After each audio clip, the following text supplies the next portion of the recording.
Welcome to the Chasing Ebenezer Show, where we talk a little, play some music, and encourage you to be weird, kind of like we are.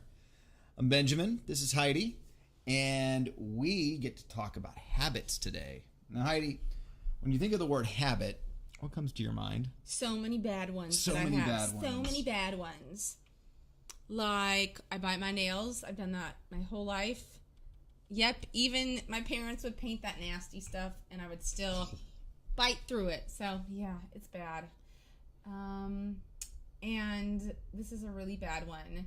We often get home really late from playing gigs, and we play late nights sometimes. And I fall asleep without taking my makeup off, or sometimes brushing my teeth. And and then I wake up in the morning and I feel terrible and gross, and so it's a terrible, terrible habit. I know. But you look so peaceful. You're supposed to Nope. Heidi, get up and brush your teeth before you fall asleep. See, but the problem is I want to go to sleep too. I'm tired.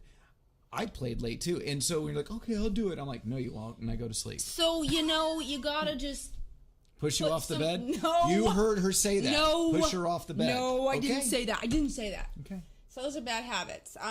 Artistically, I set way too many goals, and I just think that I can get 10,000 things done, and I don't understand why things take so long. I have so many unfinished things. So I'm trying to finish things. I'm really working hard at that.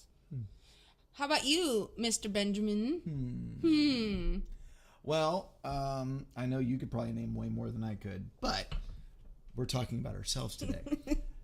I would say the first two that come to mind is I have a tendency to leave dishes and clothes everywhere.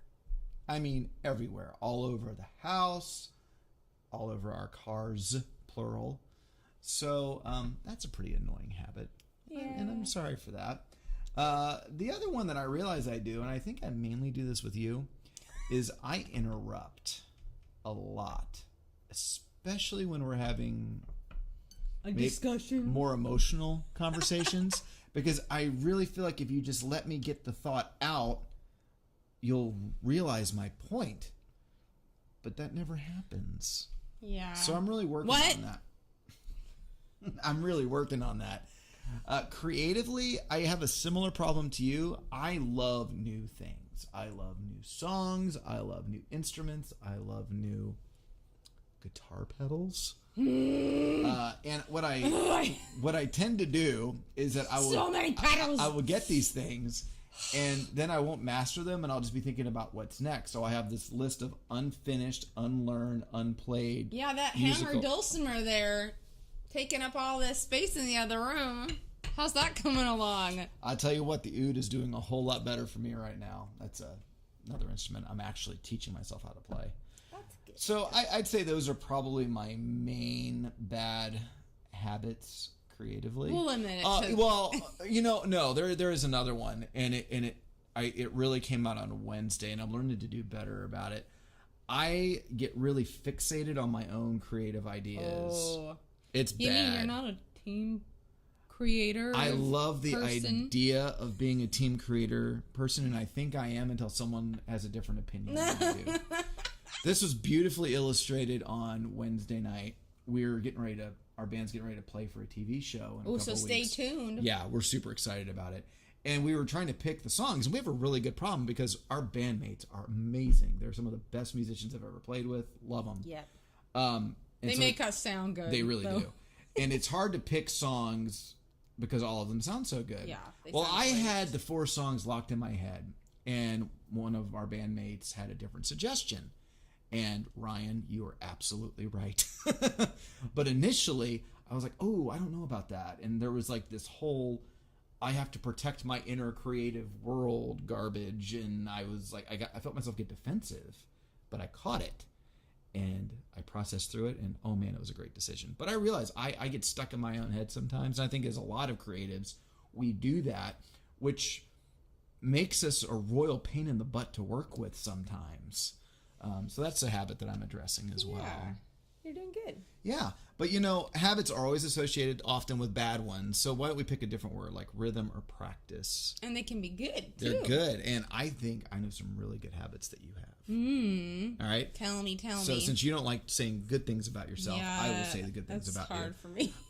You are really good at being other-centered in a conversation. You are always, instead of for me, I like to tell them all the cool stuff about me. Heidi doesn't do that. What you like to do, you like to actually really learn about the person. You ask them questions. Because I'm with myself all the time. I get bored of me. That's impossible. They could have a camera on you and it would be endless entertainment all the time. That would be a horror show.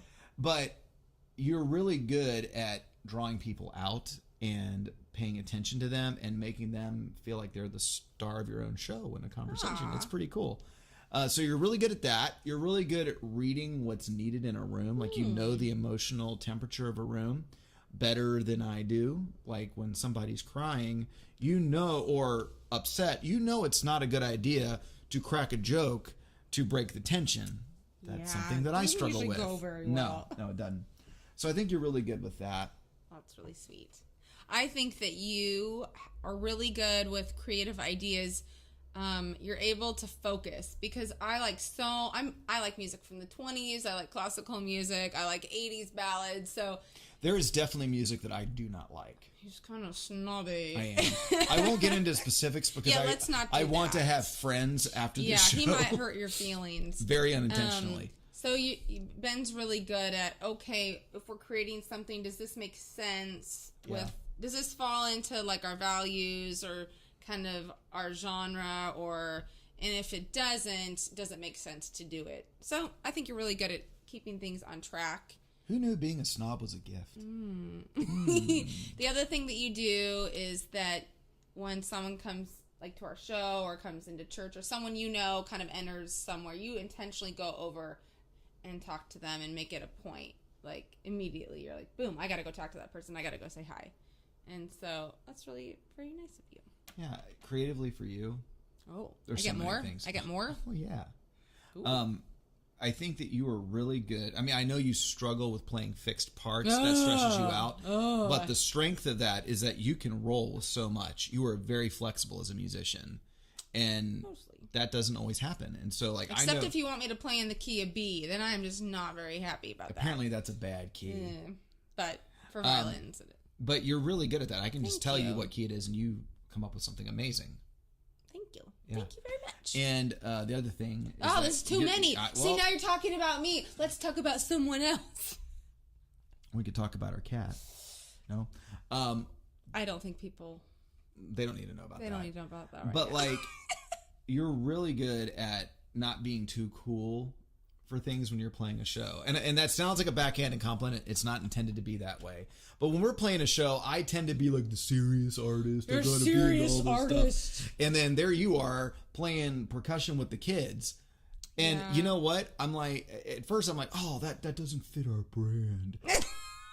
No, it actually really does. And because of that, I think that it really makes it a memorable experience for people that come to our shows. So if you ever come to a farmer's market, she'll play percussion with you, even if you suck at it. So, yeah. So many nice things.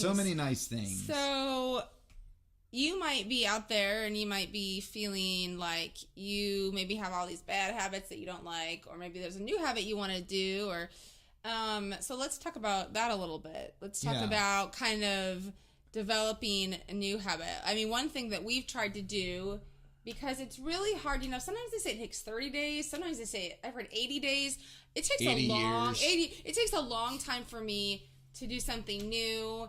And so sometimes just doing something every day or once a week is really good. So we've been trying to do the show once a week just to get in a rhythm of doing it and practicing. Which has been really good for us. Yeah, just getting because it takes a long time. So picking one achievable goal, one thing to work on versus trying to, because I'll be, on Monday I'm going to go to the gym and I'm not going to eat this and I'm going to do this, and then, well, clearly that doesn't work. Sometimes your goal just needs to be getting out of bed. Yeah. Yeah, I do the same thing. So maybe what your prompt should be for this week should be taking an honest assessment of your habits, both good and bad. And you might need some help with that. So our suggestion is find somebody that you trust and also isn't a jerk. Yeah, they'll be kind Yeah, feedback. there's two things that are very important criteria. And ask them to give you feedback because we're not always very aware of what goes on in our day-to-day life. I'm sorry, I didn't mean to interrupt. I don't care. I do it all the time.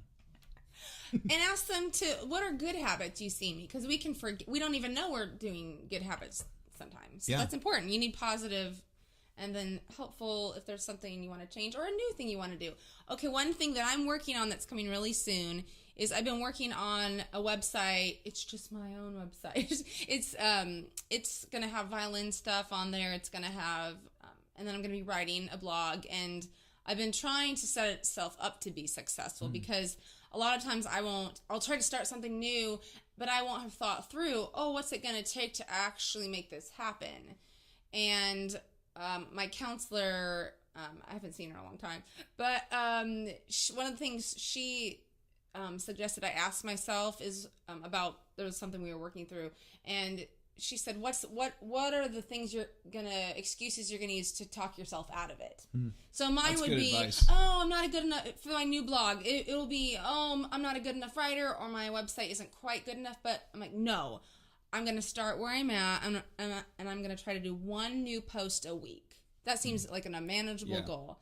And so you want to check that out. It's coming soon. It'll be. I'm told it's gonna be really funny. I'm just gonna make fun of myself, basically, in a good way, and encourage you to create where you're at. So it's good. It's gonna be thesebohemiandays.com. So you want to check like that out it. soon. Keep it posted. Yeah. So as a creative, one of the things that we also tend to do is we struggle with changing. We can get stuck in the rut of doing things the same way. And so our song for today is going to be a song that most people know. And if you don't know it, that's fine. It's a song called Amazing Grace. And we all need a lot of grace to make changes in our life. That usually is a better motivator than other things. And we need to forgive ourselves when we fail. And it doesn't mean, like, if I set out an exercise plan and I didn't go on, like, say I went Monday, didn't go Tuesday, well, I guess I can't go again until next Monday.